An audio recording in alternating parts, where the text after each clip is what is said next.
This past Monday, the Senate came together to vote as to whether or not to hear the bill that Senator Sasse brought forward that was co-sponsored by 39 of his colleagues. The bill was about protecting infants that survive abortion, and it failed in the Senate almost immediately, 53 to 44. Now, in today's politics, it's not hard to see where this bill failed. There was a party line that was very obvious to trace. All 44 of the no votes on the bill came from Democrats, including every single politician who is running for president out of the Senate currently. 3 Democrats in the Senate did cross party lines to vote with Republicans to try and get this bill passed, but they were offsetting the 3 Republicans that were not there to vote on this bill, basically leaving this dead in the water without even having a chance to be heard by the Judiciary Committee. I've linked the official text of the bill in the description below, so I do recommend that you take some time and read it for yourself. It's a very short bill, it's a very quick read, and there's not a lot of legal definitions in it, as most bills out there should be. The people who are voting for the representative should know what's in the bills that they're putting forward. But let's have a look at some of the text that's actually in this bill.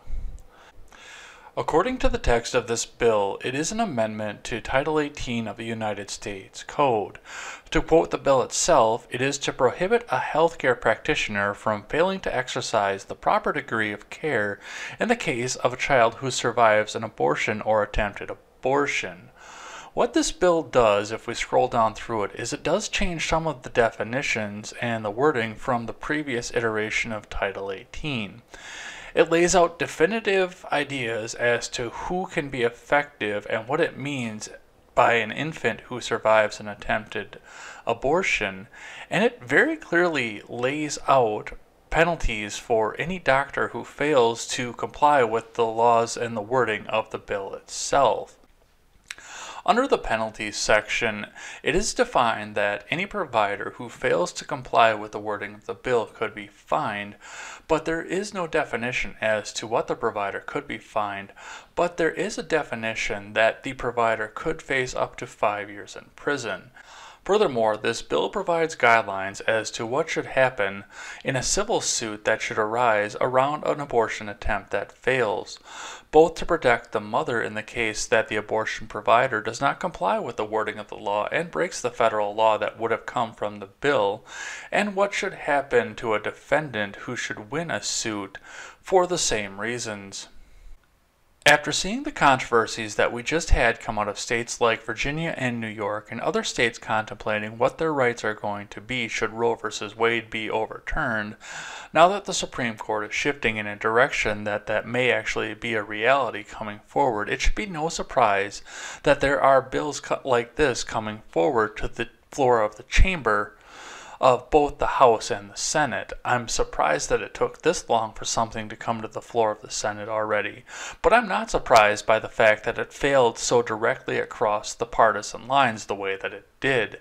In fact, I'm almost surprised that 3 Democrats were willing to reach across the aisle and possibly help get this bill passed amid Democrat opposition. Many conservative commenters, both mainstream and alternative, call this bill a protection from infanticide, and by all rights they are absolutely correct in defining it this way.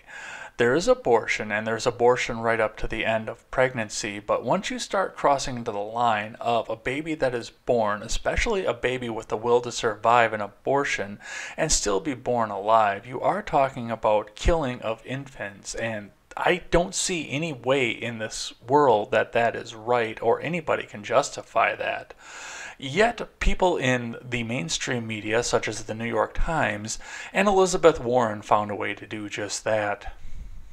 Almost immediately, Senator Elizabeth Warren took to Twitter to denounce this bill as anti-science and anti-woman.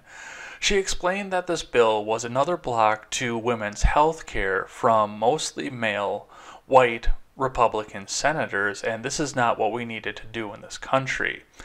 A quick look through the bill will determine the fact that this is simply not the case, but the New York Times took it even a step further, actually citing the text of the bill and talking about the cases that the bill might address as the terms were redefined. The Times gave a rather graphic description as to what actually happens during a late-term abortion, and it's not really for the faint of heart, so I do recommend discretion before you go and read the article that's linked below. But the Times also cited a statistic, and it almost seems to mirror the statistic that conservative commenters use when they talk about the other side. I quote from the New York Times, "Only about 1.3% of abortions in the United States in 2015 were performed in or after the 21st week of pregnancy." Now, this would obviously coincide with the ideas that go through Congress that late-term abortion should be illegal, and they consider a late-term abortion to be anything after 24 weeks.